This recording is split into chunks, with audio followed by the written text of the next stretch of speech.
여러분 안녕하십니까? 인문학살롱 유혜선입니다. 지난 한 주 잘 보내셨나요? 이번 시간에는요, 사랑과 예술이 꽃피는 저의 아름다운 산책길 몽마르트 공원을 여러분들에게 소개할까 합니다. 저는 시간이 날 때마다 이렇게 걷는 거를 참 좋아하거든요.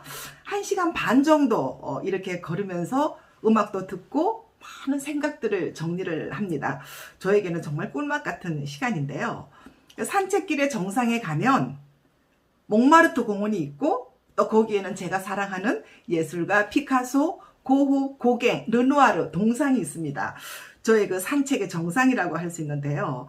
특히 오구스트 르누아르의 부지발의 무도회라는 동상 앞에서요, 신고식을 합니다. 오늘 제가 다녀가노라고.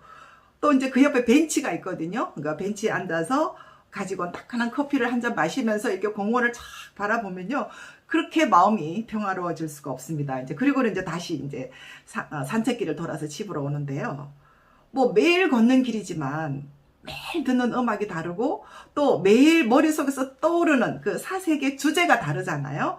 무엇보다도 몽마르트 공원을 지키고 있는 그 네 분의 화가에 대한 저의 무한한 사랑과 또 예술에 대한 스토리, 그런 것들이 저의 이제 생각을 풍성하게 해주고 있기 때문입니다. 인문학살롱 유튜브 주제는 이 산책길을 걸으면서 이번 주에는 무슨 내용으로 할까? 무슨 내용으로 여러분들을 만날까? 뭐 이런 거를 결정을 하게 되는데요. 제가 이게 동영상으로 찍었는데 한번 쭉 가볼까요? 같이? 예. 몽마르트 공원에 이렇게 가기까지 주변에는 여러 갈래의 산책길이 있는데요. 그 중에 하나, 제가 이제 이 길을 걸을 때마다 이 사계절의 변화가 정말, 그 변화를 느낄 때마다 굉장히 이렇게 마음이 달라지겠죠, 그죠? 얼마 전까지만 해도 정말 앙상한 나뭇가지들이었거든요. 근데 어느새 날씨가 이렇게 활짝, 피어가지고, 푸른 나뭇가지들이 그냥 아주 싱그러운 숲길을 만들면서 저를 이렇게 안내를 하는데요. 정말 그 길은 제가 걸으면 기분이 좋아집니다. 근데 근처에는 설의 마을이라고 프랑스인들이 많이 살고 있어요. 그래서 이 몽마르트 공원이 너무 잘 어울리는 것 같은 이름인데요. 아주 작고 소박한 공원이지만 날씨가 따뜻해지면 이게 주변에 사람들이 자리를 깔고 또 가족들과 함께 이렇게 공원에 앉아서 샌드위치도 먹고 도시락도 먹고 또 운동도 하고 가족들끼리 산책하는 그런 모습을 보면은요, 날씨가 따뜻할 때는 유럽의 어느 하루를 보는 것 같은 그런 기분이 들 때도 있습니다. 특히 여기 보이는 제가 이제 몽마르트 화가들이 이렇게 동상이 있는데요. 피카소의 동상에 이런 글이 있어요. 안 하고 죽어도 좋을 만한 일만 내일로 미루어라. 그러니까 오늘 할 일은 오늘 다 해야 된다, 이런 건데요. 여러분들은 단지 피카소가 금세기 최고의 천재 예술가로만 기억을 하고 계시죠, 그죠? 그의 천재성만큼이나 엄청난 노력파입니다. 그죠? 아마 일생에 한 예술가가 질적 수준뿐만 아니라 양적으로도 가장 많은 작품을 남긴 예술가가 피카소가 아닐까 생각하는데요. 무려 16,000점에 해당하는 회화와 소묘, 그 다음에 650여 점의 조각, 그 다음에 2000여 점의 판화, 92세까지 장수를 하면서 이토록 방대한 작품을 남겼다는 것은 정말 경이로운 일이 아닐 수 없습니다. 끊임없이 변화하고 창조하는, 노력하는 천재다, 피카소는. 그렇게 이야기를 할 수가 있거든요. 그 다음에 이제 그 옆에 이제 폴 고갱이 있는데요. 나는 보기 위해 눈을 감는다. I shut my eyes in order to see. 나는 보기 위해서 눈을 감다. 그러니까 보려면 눈을 떠야 되는데 보기 위해서 눈을 감는다는 이야기죠, 그죠? 20세기 현대 미술에 많은 영향을 끼친 화가이지만, 또 폴 고갱만큼 파란만장한 생애를 살다 간 화가는 저는 없지 않을까 하는 생각이 듭니다. 평생 비난과 외로움과 가난과 이렇게 병에 시달리는 그런 삶이었는데요.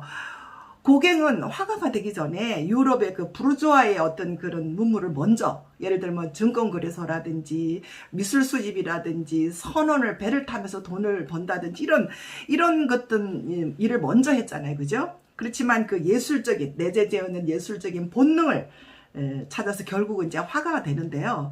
늦게 출발하잖아요. 그 당시 자기가 출발할 당시는 유럽의 정말 미술계, 피카소나 앙리 마티스나 기라성 같은 그 인상주의 화가들이 막 자리를 꽉 잡고 있어서 자신의 그 예술에 대한 어떤 존재감, 어떤 차별화, 이런 거를 찾기가 너무 힘든 거죠. 그래서 나는 원시 미술을 찾아 타이티즘으로 간다라고 이제 이렇게 선언을 했는데요. 근데 그것에서도 별로 성공을 거두지 못하잖아요. 그래서 눈에 보이는 것만 그리는 것이 아니라 눈에 보이지 않는 환상의 세계. 예를 들면 그의 작품 중, 그 그림 중에 황색의 그리스도가 있는 자화상이라는 그림이 있어요. 그죠? 거기를 보면 예술가로서의 어떤 험난한 길을 가고 있는 자신을 그리스도의 고행에 비교를 해서 화폭에다가 이렇게 자신을 그리스도에다 투영을 한 거죠. 그렇죠? 현실의 세계에 실패의 눈을 감고자 했던 자신만의 그 피나는 노력이 아닌가 하는 생각이 듭니다. 여러분들도 현실이 암담하고 앞이 잘 보이지 않고 답답할 때는 눈을 감고 좀 비현실적이더라도 자신의 그 어떤 가장 행복한 순간을 미리 뭐 좀 상상을 해보는 거죠. 힐링도 되고 또 그 상상이 언젠가는 또 현실이 될 수 있잖아요. 무엇보다도 상상하는 그 순간만큼은 행복합니다. 그죠? 예. 그 다음에 그 옆에 이제 빈센트 반 고흐의 동상이 있는데요. 거기는 이런 말이 있어요. 우리가 뭔가 시도할 용기가 없다면 삶에 무슨 의미가 있나. 시도하라 이제 이런 거죠. 그래서 1886년 동생 테오와 함께 무작정 파리행 열차를 탑니다. 예. 그래서 거기서 이제 고흐는 2년 가까이 파리 몽마르트에서 살면서 많은 그림을 그렸는데요. 그래서 이제 이런 이야기를 합니다. 파리의 공기는 나의 생각을 맑게 해주어 많은 작업을 할 수 있었고, 그죠? 그 다음에 파리의 지붕과 몽마르트의 풍차는 이전에 볼 수 없었던 강렬한 색채와 그 다음에 살아 움직이는 역동성을 느낄 수 있어서 너무 좋았다라고 이렇게 이야기를 합니다. 자, 우리나라에 몽마르트 공원이 있다면 그래도 우리 프랑스 파리의 몽마르트, 가난했던 예술가들의 천국, 프랑스의 몽마르트 거리를 한번 우리가 언급을 안 할 수가 없는데, 그죠? 파리를 빼고 예술을 논하지 마라. 또 몽마르트를 빼고 낭만을 말하지 마라. 고 할 정도로 몽마르트는 프랑스 화가들의 거리이며 예술가들의 어떤 영감의 원천이다. 라고 이렇게 이야기를 합니다. 그죠? 파리를 찾는 사람이면 누구나 한 번쯤은 몽마르트는 꼭 이렇게 들르고 싶을 장소인데요. 저도 파리 여행 갔을 때, 몽마르트에 갔을 때 거리의 화가가 초상화를 이제 저로 그려주더라고요. 예, 그래서 지금 그 화가는 어떻게 됐을까 궁금하기도 합니다. 훌륭한 화가가 됐겠지, 그죠? 저 그림 이렇게 가지고 있어요. 가난한 화가들의 리더, 그 당시에 가난한 화가들의 리더였던 피카소가 몽마르트에 이제 자리를 잡고 난 이후에 많은 그 가난한 예술가들이 이제 이곳으로 모여들기 시작하는데요. 그러다 보니까 그 주변에 막 이렇게 크고 작은 술집들이 이렇게 생겨나잖아요. 그래서 가난한 예술가들이 술이 고프거나 외로울 때, 또 고향처럼 편안하게 드나들면서 그들의 젊음과 가난과 예술과 사랑을 토로하던 그런 낭만적인 장소가 또 몽마르트라고 할 수가 있겠습니다. 피카소는 이곳에서 그 유명한 아비뇽의 여인들을 완성했죠. 또 20세기의 샹송의 황금기를 이루었던 에디트 피아프가 여기서 노래를 또 불렀다고 합니다. 그죠? 우리 몽마르트 그러면 몽은 언덕이라는 뜻이고요. 마르트는 순교자. 그래서 이 몽마르트는 순교자의 언덕이라는 뜻을 가지고 있는데요. 그래서 속세의 어떤 형식적인 삶을 거부하고 진정한 자유를 꿈꾸던 예술가들의 고향으로 낭만이 넘치고 자유분방함을 즐기는 예술가들의 아지트다라고 이렇게 이야기를 합니다. 자, 프랑스의 몽마르트 거리의 풍경 주변은 그랬는데요. 우리나라 몽마르트 공원의 주변은 어떨까요?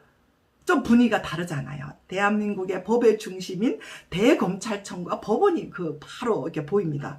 그리고 한쪽에는 우리나라 도서관의 중심인 중앙도서관. 제가 여기서 이제 기자로 활동하고 있는데요. 중앙도서관이 고고하게 이렇게 자리를 잡고 있고, 또 그 사이에는 저의 평생 건강을 책임지고 있는 강남 성모병원이 건재하고 있습니다. 자, 오늘 저의 산책길 아름다운 몽마르트 공원과 프랑스 파리의 몽마르트를 소개를 해드렸는데요.